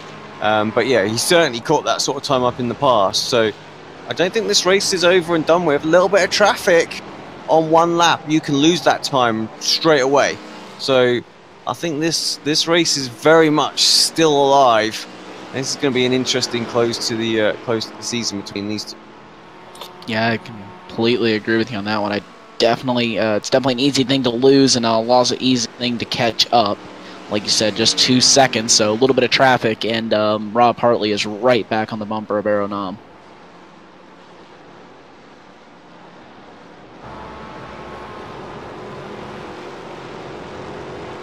So they head up the hill out of 10B, down through the final corner. Like I've been saying many, many times on the broadcast, one of the more tricky corners here at Road Atlanta, especially in these MX-5s and the Mustangs, just kind of jumping around as well. Look here at this battle for fourth. It's Jordy Fike, Chris Thorman, and I believe Jim List, but Jordy Fike and Chris Thorman. Those three all separated by just about 0.8 of a second there as they head on to the back straightaway now. So Fike and List very, very close, just about half a second separate them, and Thorman and Fike also just about 0.4 separate them, so pretty much consistent all the way through there, but they're all on the line, just drafting up to each other down the back straightaway. Now 0.4 separate Jim List and Jordy Fike. Now 0.3, as you can see, the draft in these MX just work just so much, especially on this long, long back straightaway. As some of the GS classes still have an issue. You see it here. Hopefully Jordy Fike and Jim List can be able to find a way to try to catch up to John Allen. They're about 11 seconds of the gap. It's a lot less than before, so anything can happen still, especially with John Allen being by himself. And if Jordy Fike, Chris Thorman, Jim List, and the other two MX-5s further back, if they can work together, they might have an opportunity to try to use the draft to run a little bit quicker race times compared to Allen, and may try to catch up and really cause a fight for John Allen. Yeah, definitely could cause them a little bit of issues there, as we're also looking at Elvis Rankin and Derek Holland. So those two battle for 7th place right now. So those two very, very close, as they do have some GS traffic right behind them. So just 0.3 separate Rankin and Holland. Just now 0.2 separate them. So see if Holland looks to try to jump in the Mustangs draft, try to get a move down into Turn 1. He doesn't. But one thing I have noticed quite a bit in this series is that these drivers try to pull into the draft on the Mustangs. And I believe that the Mustang just punches such a big hole in the air that these little tiny MX-5s can pretty much just tuck back in, and actually causes bigger draft than being behind another MX-5. Yeah, it'll be interesting to see how it plays out, because too many factors involved, and especially like how Alex was talking about earlier with lap traffic. So anything can happen.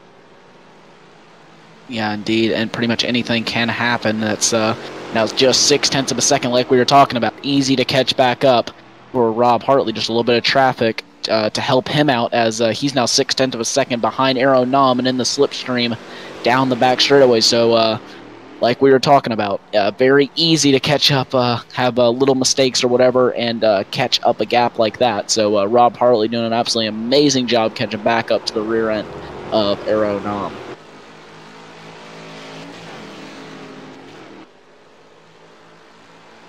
Yeah, we did call it, really, and said that it was. So slightly fresher rubber, of course, has helped Hartley reel this gap in. So, yeah, this is going to be an exciting close to the race with just 22 minutes to go.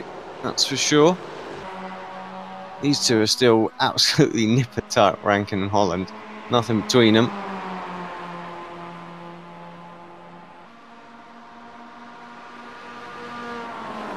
Yeah, Thought very, Holland very was going to close. have a little look there, but yeah, he didn't. You know, definitely had the opportunity and the momentum. Yeah, definitely thinking about a move, but I think he's just going to try to stay behind Derek. Or Derek Holland's going to try to stay behind Rankin and try and possibly just gain just a little bit of time on the drivers in front. But it isn't really going to do much as they got quite a big gap to those guys. So definitely going to be something that they could gain a little bit of time on. I don't think they'll gain any positions by doing it. But I'll be interested to see how once we get about maybe another 5 minutes into the race, once I believe everyone's completed their final pit stops. Some people I can see have not, but when they all complete their final pit stops, everyone kind of cycles out in this field.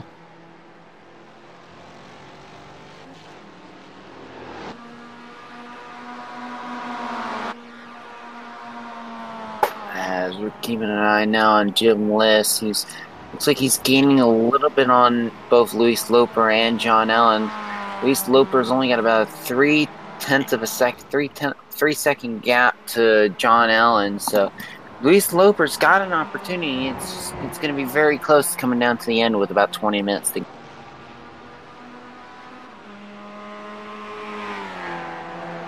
Yeah, definitely has got an opportunity as we're looking at this battle here for third, Jim List and Jordy Fike. So those two just half a second separates them as they go onto the back straightaway. So still all to play for here for the last podium spot. So yeah, John Allen, Lewis Loper, Jim List, and Jordy Fike and Bobby Childs. That is your top 5 here in the ST class. So definitely a little bit of an interesting race here. I don't know why Bobby Childs has dropped down the grid, but I do believe that he has already made his final pit stop, if I'm not mistaken. He has, yep. Confirmed that. 2 pits. In Lewis Loper about to jump in as well, so he's almost going to get that place back. And of course, we've got Jordy Fike only on 1 stop as well, so that's going to push Bobby Childs right up. And of course, that has those opportunities that we were talking about. Well, they've just disappeared, really. So, yeah, very much think Charles will be into third and looking strong to. Am I going to say it? Looking strong to take the ST Open category. There you go. I've said it now. Sorry. Yeah, definitely got to be very, very careful with what you say in here. We know commentators curse all too well. But yeah, Bobby Childs back up in P3. But right now, John Allen, Jim List, I believe those two are no, they're about 23 seconds between them. Yeah, John Allen is absolutely stretching away with this one. Yeah, really unfortunate what happened to Travis Swinkie earlier, obviously losing that connection if you weren't with us at the time. But yeah, so that's pretty much just handed the ST Pro to John Allen here, so there's really nothing that Travis Swinkie can do. Even with the drop, he still won't have enough points, as he has had one more, I believe, DNF race, and that was at the Sebring International Raceway a little bit earlier on this year. So yeah, really unfortunate for him, but hopefully I didn't just commentators curse John Allen.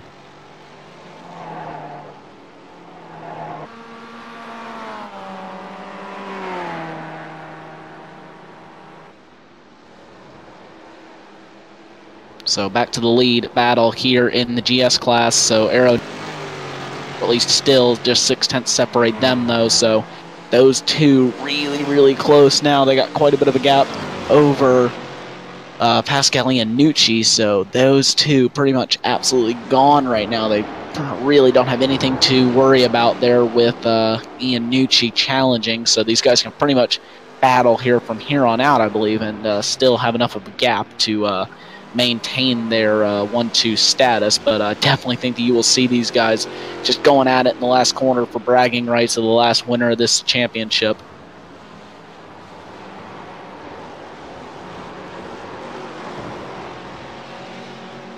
As you can see there, one of the ST traffic just kind of getting out of the way and just letting those two jump back in. So just continuing their battle now, but just 0.2 of a second separate them. So if Rob Hartley, if he is going to look at a move, this one may be one of his better chances of doing so. Just 0.3 separate them going onto the long back straightaway. Yeah, a little bit switching him ahead from Nom should help him out there, at least to defend. But I'm of the opinion, Tyler, here that he should go. He should try and get this move done. He managed to hunt down 2 seconds.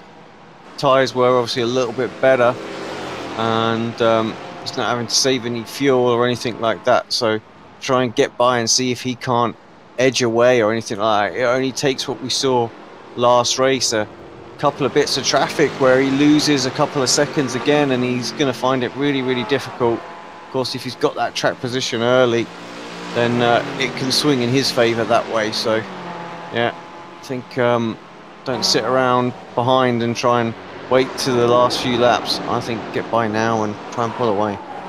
Yeah, I'm kind of with the same opinion there. That's just kind of my natural instincts as a driver.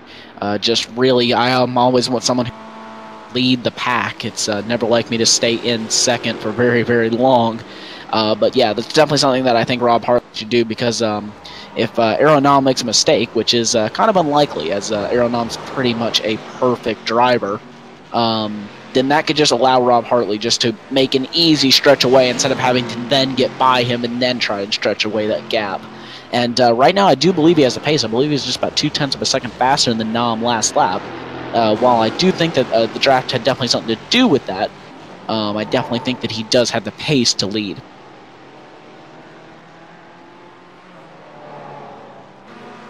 Does he look get a bit closer this time? I think he's too far back. When we did comment earlier on that you need to be sort of under that 0.3 of a second coming onto this back straight to get a fairly clean pass, and he certainly wasn't this time, so he just catches right back up as well. Goes in a little bit deep, does Hartley, loses a little bit of time. So yeah, we've only got 14 minutes of this race to go, so not long at all. No, definitely not long at all. 0.6 of a second now separate them, so Nom is kind of stretching out gap just a little bit. Got a pretty good run out of 10A and B, and Rob Hartley pretty much maintaining that gap. So if he does catch up, I think he's going to pretty much have to just go by him pretty much immediately if he wants any chance of catching him, as one driver drops down into the pit lane. But as we go on board here with Rob Hartley, so going to watch him grind down through as he does go off track, though. That is going to cost him a little bit of time, as I think his tires are just kind of going away here, maybe pushing a little bit too hard. Definitely not something that you want to be doing in the latter stage of the race. Don't want to burn off the car if your tires are already burned off as is. So maybe a little bit of over driving from Rob Hartley here, just knowing that he can catch Aeronom, and possibly just pushing a little bit too hard. Been in this position around this circuit before myself, where just that constant half a second behind and just trying to get that run off this sort of corner onto this back straight. It is tricky because it is a very difficult corner, and then when you're perhaps a little bit blind as well, and it does sound a little bit like Hartley might have been fuel saving there a little bit. It sounded like a bit of a clutch sort of press there going into the into that braking zone. So yeah, maybe not quite as ideal on fuel as he wants to be. That might well mean that he has to stay put right now and wait and see towards the end of the race that his fuel figures are good to go. I think once he is, then maybe we'll see him maybe be a bit more aggressive. That may have been why he absolutely thrashed the car for those few laps, to try and get to the back of Nom, because it was critical for his fuel number. Oh, as Nom disappears for a second. We've already had one disconnect tonight. Quite easily be another for a leader, but it's not. He's back. Yeah, very lucky there. Just a little bit of a glitch out there as they catch the leader in your ST class, they're John Allen. So yeah, like kind of agree with you on that one. Maybe used a little bit too much fuel to try to catch up to Nam. Now trying to do a little bit of fuel saving, or maybe just trying to get a little bit of extra fuel for those last few laps so that he can just really hammer it home and try to get that victory here tonight as they get through the same class traffic. So they are through that traffic, so they are back into battle. And Hartley now maybe thought better of it there, going down the inside, but does think better of it. So he is just going to stick in P2 now. Just 12 minutes, just about 11 minutes now actually, left in this race, and not much time. The clock is winding down for these drivers. Not too much going on in ST at the moment. There's that little battle that we were watching earlier on. Sort of see them on the mini-map together, but really it's all about this lead battle for the moment, so we'll stay with this, as this is as close as Hartley's ever been through this sort of sector. He needs to stay right on him. I think if he can, like I say, keep this around that 3.5 tenths. Not easy when you're almost blind. Of course, the Mustang, big old car, and it is does take up quite a bit of your vision, but good exit there. And he's very, very close this time. Yeah, definitely really, really close as they do head into 6 and 7 to get onto the back straightaway. But yeah, 0.3 of a second separate these guys, so they're really, really close. And like you said, pretty much everyone has separated out in ST, which is kind of the opposite of what we're usually seeing. We're usually seeing quite good battles all the way through ST, and pretty open in the GS class. But a nice change here in the final race to this season. So just 0.2 of a second now separate Rob Hartley from Aero Nam. Just 10 minutes left to go in this race, so I think if Hartley's going to make a move, he needs to make it soon if he wants to have any sort of chance at possibly checking out a little bit so he's not challenged in those last few laps, or maybe just try and wait just another lap or so, or maybe even try to wait till the last few laps to try to just make a last corner, last lap move. Nom is phenomenal coming out of that corner onto that back straight. Not even coming out of it as well, he seems to make his time on the way in a good 1/10 of a second faster than what Hartley is there every lap. He seems to pick up that sort of time, and that's what's making it quite difficult for Hartley to get that run down and into the chicane. He's always carrying a 3.5, almost 0.4 of a second deficit, and there's just not enough slipstream in this Mustang to overcome that. And when we saw the incident with Dam, he was underneath that 0.3, so that's what Hartley's going to have to do, I think, to get this move done. Yeah, and even looking at the split times for that sector 4, which is that last corner area roughly, Aero Nam ran a 19.89 sector time for sector 4, and Robert Hartley almost 19.97. So I'm already right there. That's about 8/10 of a second. I mean, not 8/10 of a second, sorry, 0.08 of a second, which is still a big difference, especially with how close they are with intervals, and especially the gap says. Got ST traffic in front. I don't know if Hartley's going to take advantage of it or not. We'll see what he does here.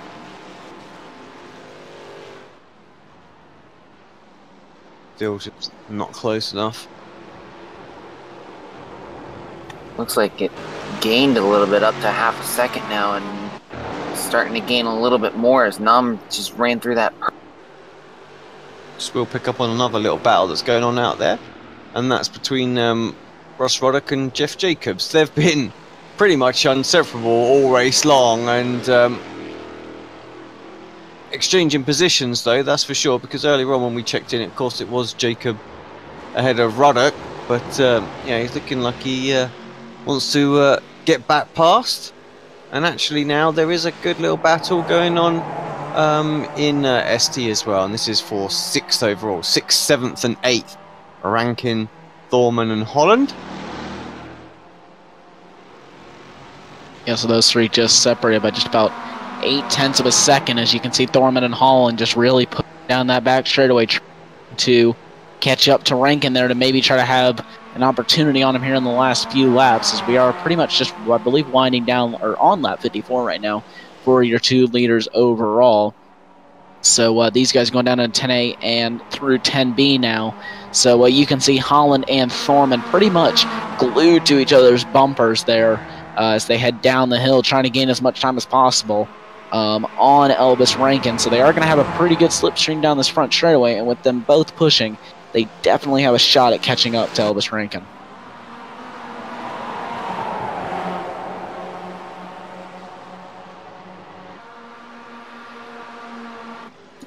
Oh, here we go. Oh, went way wide out. But he's still got the momentum, though. Nam's got the inside line. Hartley checks up a little bit. But I think Hartley's going to have the better run. Has to check up a little bit, though, to not make any incident with Aero Nam. And I think Aero Nam's going to bring his sigh of relief for now. Gap's up to 0.3 of a second.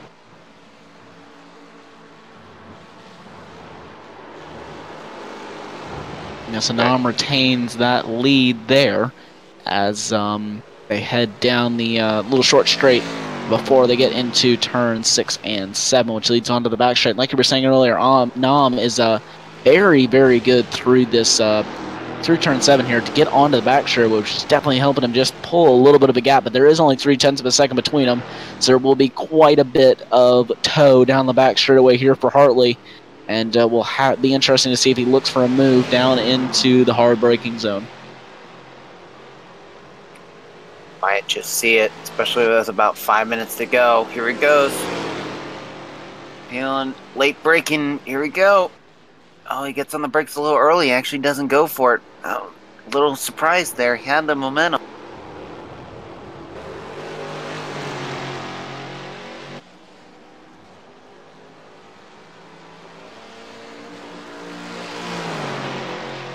.2 of a second is the gap from at the line, so still very close battle between these. Yeah, so still very, very close, like you were saying. Clint Vigas and Pascalian Nucci also very close there, as looks like Clint Vigas had to think about a move, does back out of it though, as some ST traffic is going to get in the way. Oh, maybe a little bit of contact there. I don't think that there was, but very, very close. That gap is now to about 1.1 seconds, so this definitely opened up the gap quite a bit there, as Aero Nam and Rob Hartley still at a 0.2 of a second gap there, so those two still very, very close. Jeff Jacobs and Russ Ruddock also just 0.3 of a second separate them, so those battles in the GS class pretty much still very close here all the way through the field. We pretty much have battles in the front, the middle, and the back of that pack, so amazing little two-car scraps all the way through the field.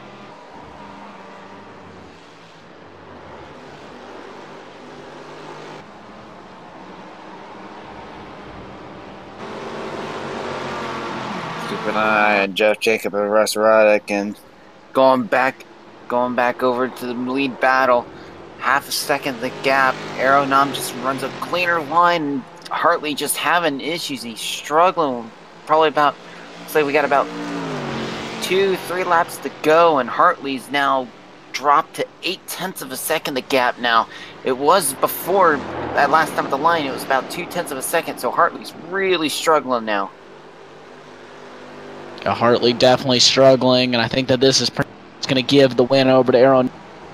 Hartley may be struggling just a little bit with the tires. I think that's pretty much what he's struggling with at this point. I don't know if he took tires in that final stop. Maybe a little bit of fuel issues as well, as there's just 3 minutes left in this race. So Aero Nam, though, just like usual, driven an absolutely impressive race. And really making it work when it counts, but it's still not over, though. 3 minutes left, and Rob Hartley is still only 0.8 of a second back.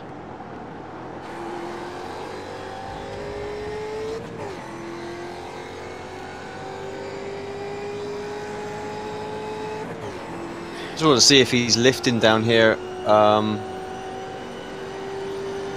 Potentially that could be the issue. You know, the fuel. She's in 10th. Needs to get past this MX-5, and does.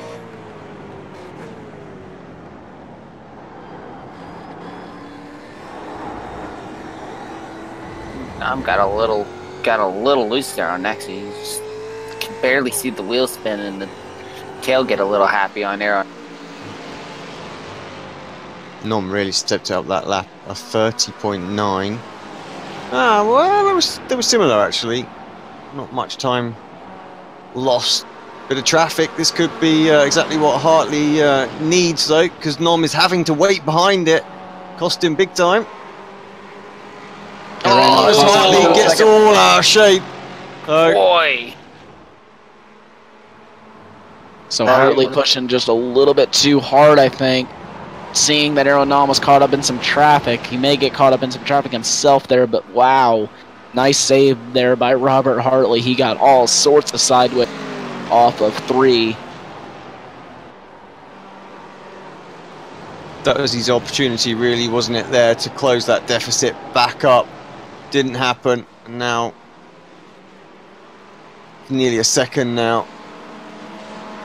And you're right, I think he did see that opportunity and perhaps got a little bit giddy on the loud pedal, a little bit too much, and of course just got a little out of shape. And we'll make another lap, that's for sure. So this caught a few people out in the last race. I remember just Nom just snuck through. Drivers were running out of fuel all over the place. 0.6 of a second is the gap. 20 seconds to spare they have as they cross the line. White flag. This white flag does indeed come out. Vigus and Iannucci as well. Let's just have a quick look, see if Vigus is going to go for a move. He's just going to slipstream up to him. Another good one as well is Derek Holland and Chris Thorman. So a few little individual battles going on out there. And of course, there's Jeff Jacobs and Russell Ruddock one still going on. But let's focus our attention on the lead. Oh, Hartley using all of the track and a bit more there as well, giving it everything. He just can't get close enough now. He had that opportunity a few laps back and yeah, he couldn't quite execute it there. And Nom's trying to make sure he doesn't get another opportunity on this final lap.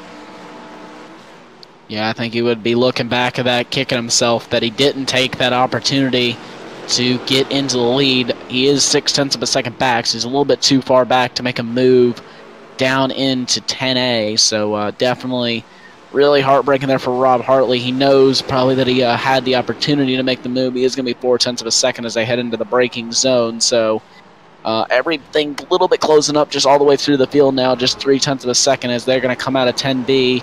Any little mistake and Rob Hartley will take the win, but it is, I believe, going to be another win here for Aero Nom. So amazing drive by him, the GS class, to take another win.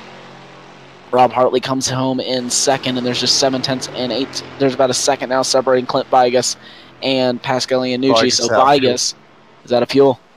Yeah, look at that, chugging along. Oh. He's got 14 seconds advantage over Leon Wright, so I think he'll hold on to that one. But yeah, no chance of getting that. Needs to save enough fuel to get up the hill, of course. That's the important part. Ford and Wright. Ford steaming past Wright. So Leon Wright also out of fuel. I told you, this extra lap has caught a few people out. Just miscalculated, so Ford's going to recover after his double pit stop. One more pit stop than everybody else. And where is John Allen? Because John Allen, of course, comes across and takes the championship as well with this win. Phenomenal race. Congratulations to him. What a great race. Where we got here as well, Geordie Fike and Lewis Looper having their little battle. So just 0.2 of a second separating them as Fike may look for a move. Yes, he does. He looks for a move down the end. Looper isn't going to be able to make that move. The Looper's going to go wide. That's going to give Fike a great opportunity as he's going to come out of 10B, and it looks as if Fike is going to get it. Can't make that kind of mistake on the final lap. Overshoot the corner. So critical. I thought this Holland and was having a battle there, but it's not. That's all done and dusted as well. Wow. Or maybe it is. Maybe it isn't. No, they're into the pits, so they have finished. They were a lap down, weren't they? So, okay. Wow. What a finish. Great end to a season. Actually, a few last-minute changes there just to keep us on our toes. And a few surprises, which iRacing kind of really threw a nail in Swinky's coffin, and no fault of our own. I don't know.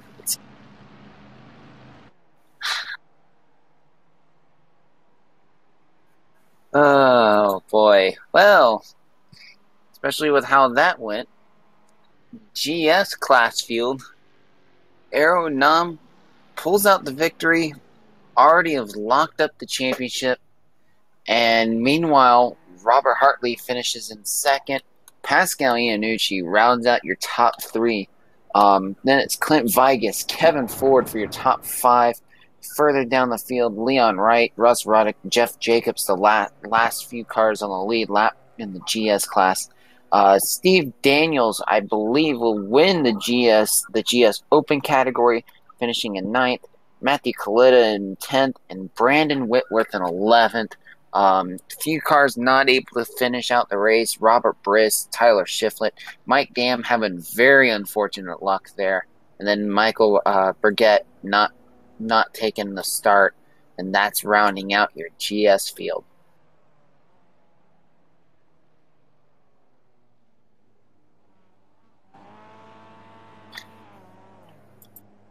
Sorry, I think. As we will flip over to the ST field, John Allen takes the win over Jim List and Bobby Childs in third, and I believe Bobby Childs did get the win in the ST Open category. Jordy Fike in fourth, Lewis Looper in fifth, Elvis Rankin sixth, Derek Hollins seventh, Chris Thorman eighth, Eric Violet ninth, Michael Key 10th, Travis Swinky with that unfortunate internet there finishes in 11th, Jacob Beasley in 12th, Patrick Previnis in 13th, David Payton in 14th, Mike Taylor 15th, Edgar Sancinelli, I believe had an incident a little bit early on, and obviously the number 999 race marshal.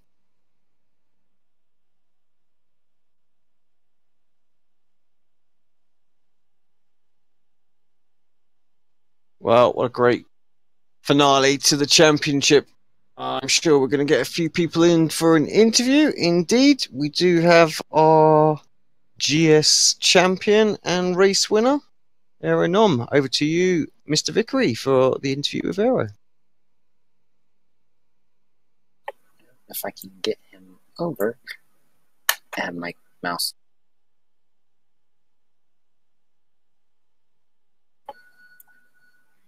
So, Aero.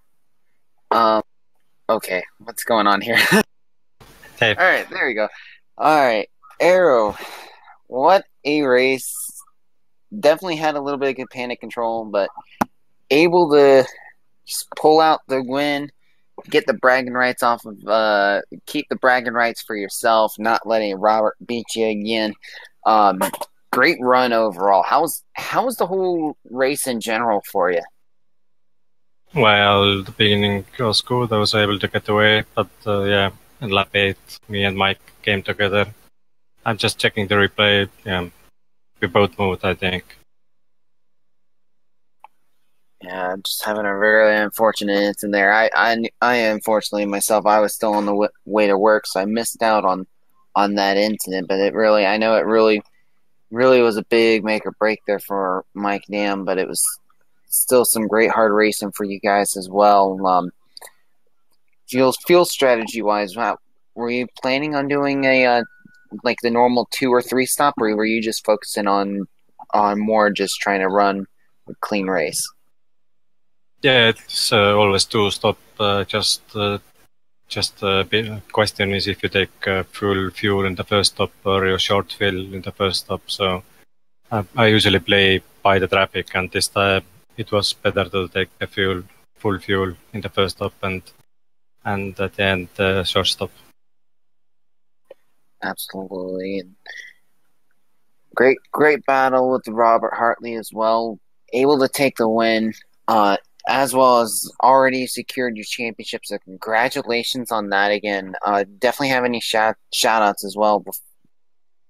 Yeah, thanks to all the racers. It's a very great league. Everybody is respecting everybody. The traffic is very pleasant to drive. So, and thanks to the lead admins and you guys there. Congratulations again, Arrow, and definitely enjoy the off season. As I believe we'll only have like a very short off season. I think we still have the World Championship, one more race left than that. But congratulations again on winning the sports car championship again for the back. I believe it's back to back from what I've seen. So congratulations again, Arrow, and enjoy it. Yeah, thanks, guys.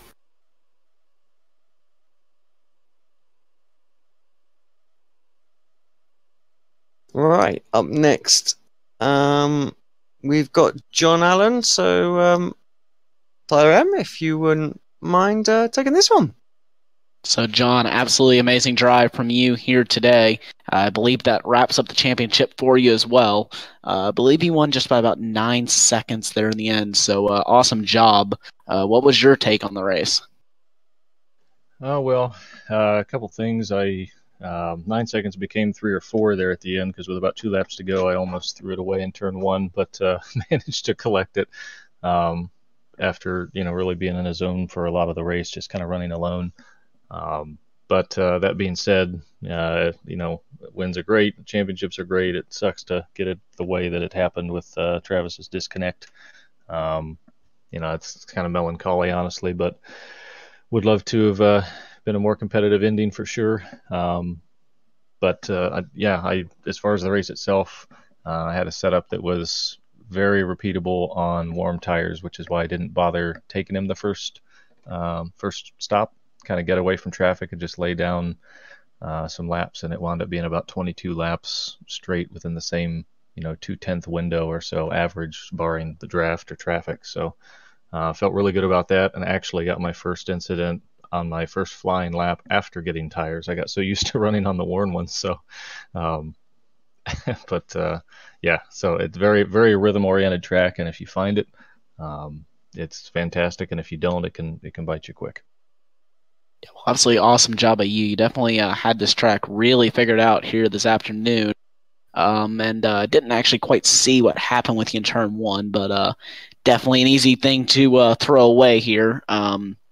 As you would know, it's an easy track to make a mistake and cost you a whole lot of time. But definitely congratulations on the championship. Is there anyone you would like to thank for your championship this year? Everybody is really supportive of each other to the point of, sometimes pre-race you'll have guys who are competitors might even, pop over in your channel and say, hey, man, I'm really fighting for this spot. Maybe a couple behind you, but I could really use a lead a lap bonus if I'm there. You want to let me peek by for a second and trade it back? Or everybody's trying to look out for each other pretty well and just make sure that the competition is top notch. So it's been no small effort to bring the product to this level, and thanks from the top on down with Kevin and Jeff and everybody they've employed to make it such a well-run league. Adding over the years, and we're glad you guys have been a part of it for now several seasons running. Just part of a great recipe ultimately, and Tyler, glad to have you aboard here recently too, adding to the commentating, and I believe there will be a quick turnaround into next season. Well, absolutely awesome job. Congratulations on the champion. And look forward to seeing you here again next year, or in next season, I'm sorry, here for the Ricmotech Sports Car Championship. Absolutely. No, technical issues right at the end of the meeting there. But we did manage to catch the little off track that John was talking about there as well. So yeah, he did nearly lose it as well, but well saved.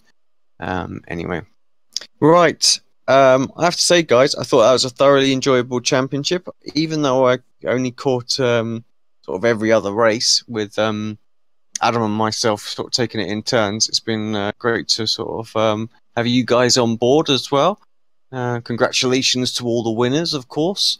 I'm looking forward to seeing what next season brings, these changes in the schedule and things like that as well. So it'll be very, very exciting. Big shout out to obviously Ricmotech as the main sponsor, but of course to Pro Formula Elite Texas Graphics as well for supporting the series. Good to have them on board. Hope we get them next season too.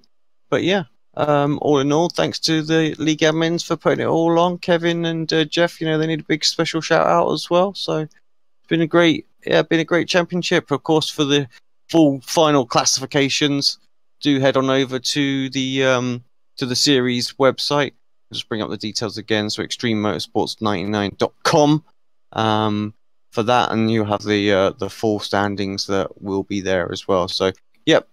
Any final thoughts from you, Tyler Vickery, as well? Overall, the whole season was great. Getting to see a little bit of fighting, especially the one race where we got to see at Laguna Seca, where we got to see Hartley and Mike Dam able to beat Aero Noms. I'm kind of really looking forward for next season now. I'm hoping to see a little bit more battle. Maybe we might see Aero lose a few more races, but it's going to be very interesting to see how this plays out when the next season comes around. But great racing overall, though. I enjoyed it a lot, especially throughout the whole entire season. And Maxon, any sort of final thoughts from you before we completely wrap this stream up and this season up?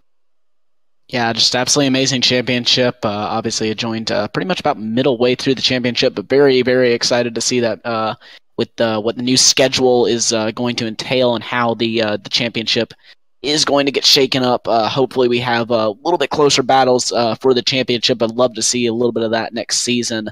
But overall, amazing championship, and really, really excited to get back into it next season. Awesome stuff. Right, everybody. Thank you very much for tuning in. Of course, don't forget to hit that subscribe button, like the video if you have enjoyed all the action that we've brought you over the course of the season. Share it on all of our social medias. Of course, we did broadcast tonight on Twitch as well as our Facebook page as well. So head on over to the Facebook page as well and give it a like, comment on the video. And, let's get some interaction going on there so we can push and promote the series a little bit more. Ready for next season.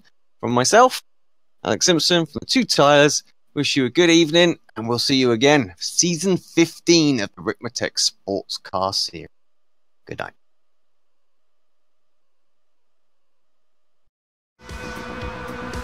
Are you a fan of the Ricmotech Sports Car Series? Now is your chance to show off your favorite sim racing series by visiting our online store. With clothing and apparel for women and men in all sizes, merchandise and gift items like coffee mugs, laptop skins, mouse pads, and many more items to display your passion for sports car sim racing. Visit us today at extrememotorsports99.com and click on the online store button. Thank you for watching and supporting the Ricmotech Sports Car Series.